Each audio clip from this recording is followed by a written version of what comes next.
Can I begin? Yeah. So we're going to talk about the metabolism first theories. We could say something like maybe a better way to say put an end to these theories would be called the monomer world theories. So in this graph we can see the comparison between a replication first theory and a metabolism first theory. At the top of the graph, we have like a kind of mix, a biotic mix of different substances. The characters with the letters of the English alphabet would be substances of use for life, and the other ones substances irrelevant for life. So in the first one, as you know, by chance at the beginning we have polymers, and after that we are going to see replication processes, mutation processes, selection processes, and finally a protocell encapsulating all these polymers. But on the other, in the other pathway, in the metabolism first pathway, we are going to have compartments since the beginning.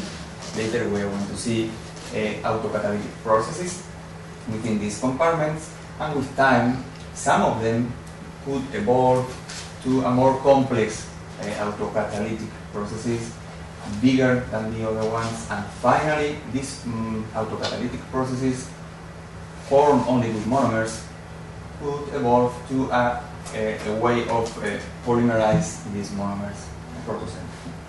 But we have to know that this pathway must explain how a complicated molecule could have formed before process of evolution was underway, and on the other side, this pathway must show that the reaction networks are capable of growing and evolving and forming in the young Earth. So, but one of some of the problems with the RNA world is that, for example, the type of systems related with RNA world theories have a higher probability to fall into equilibrium than to originate a proven process leading to life.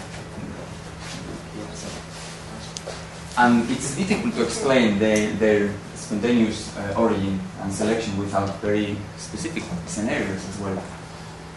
And finally, and this is very interesting, metabolism first theories compared to the RNA world theories explain better the origin of homofilarity. So, the first thing we can ask is what is metabolism? Well, it is a method of chemical reaction catalyzed by enzymes that often occur in a specific compartment. Enzymes could be mineral sulfates, metal sulfide, molecules, chemical gradients, as well as ribosomes and proteins. Then we can think what are the minimal requirements for metabolism first. According to Robert Shapiro, there are 5 minimal requirements that are energy sources, released energy must drive a chemical reaction, next network of chemical reaction must form an increase in complexity, it must also draw material into itself faster than it loses material, and compartment must reproduce, and finally heredity is stored in the density and concentration of the compounds in the network without RNA or DNA. And so, not just any chemical reaction or reactions can take place. We actually have to think about what was available during early Earth. So we're talking about Earth's prebiotic environment. And I'm actually not going to go detail by detail because the first group that talked about Earth cycling already discussed this. And so I just wanted to emphasize that by knowing Earth's environment, the Hadean, we can actually talk about some of the energy sources. And so we can start thinking about light, of course, redox potentials that can be associated with organic and inorganic substances, so volatiles, minerals. We can also talk about temperature and pH gradients, for example, the hydrothermal vents that, again, the first group talked about. And then also some ionic potentials across membranes. And this would have been one of the most plausible metabolism or kinds of metabolisms at the beginning, the reductive citric acid cycle. Correct me, Dr. Todd, if I remember well, Horowitz, who worked with you, Yes. was agree with this. Yes. Yeah. Okay. So I'm not going to explain all of the cycle, but as you can see, it's very similar as the Krebs cycle that we can see nowadays in the living things. So that could be the first one. Okay, this hypothesis was developed by Warthauscher and involved the role of minerals in some catalysis and autocatalysis reactions. This in the nature, the best example is in the hydrothermal vents. And it's typical the some reactions to transfer electrons to donor. For example, the pyrit is very common in a black smokers, one type of hydrothermal vents. The pyrit is possible that oxide and transfer the electrons to organic molecule to transfer the electrons and convert this molecule in reduced molecule organic. And well, the minerals is sorry. The implications of minerals such as templates, containers, catalysts, or scaffolds and reactives.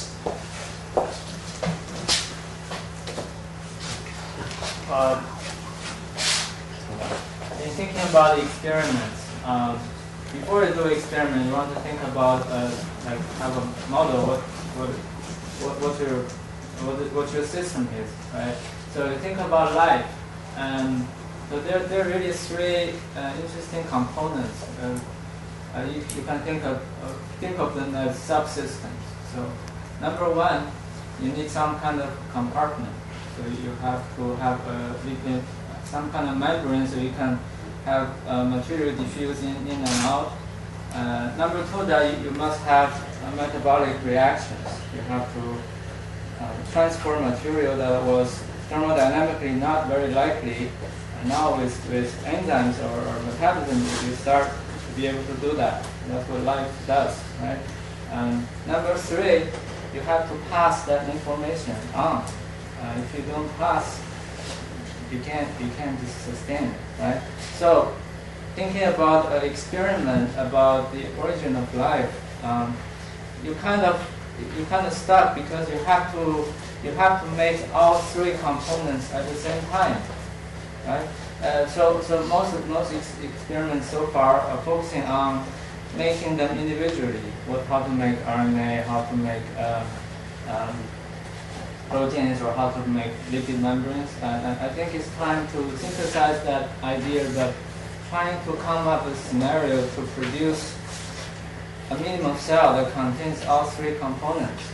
I think a recent work by Sutherland et al. This year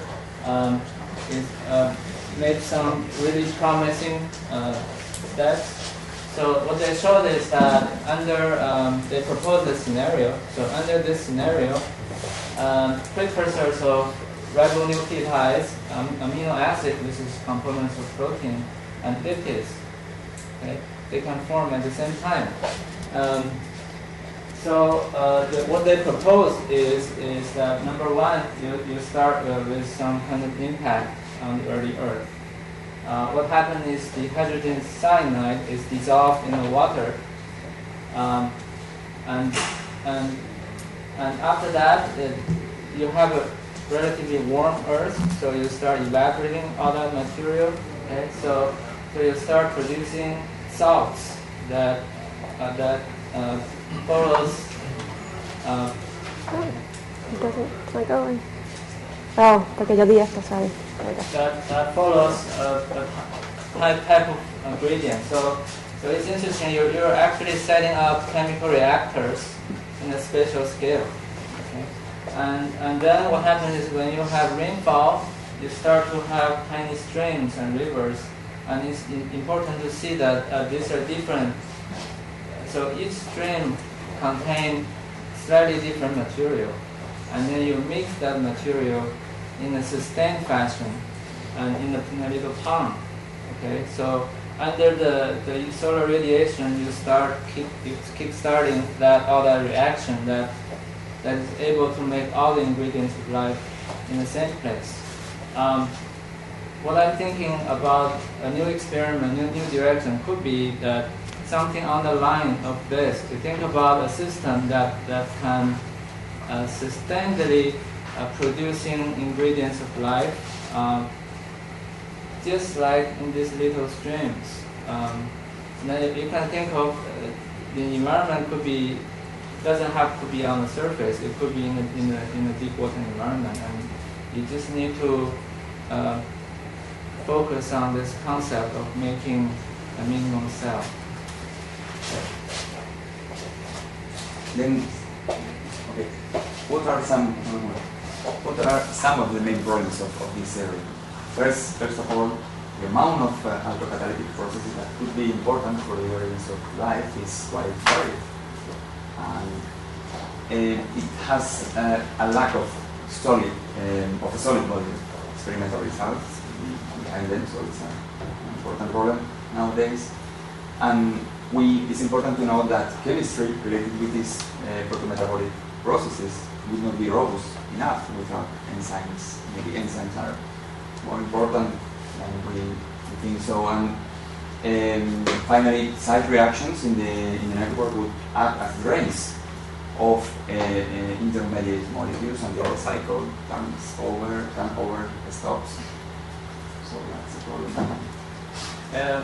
Moving forward, I need to address that there is a problem with the metabolic network theory, because although you can contain information, have all the substance in place, you can pass on that information somehow.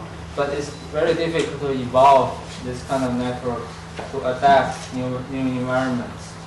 So we still need some type of information carrying molecules, such as polymers, such as RNA, DNA, in order to pass on information.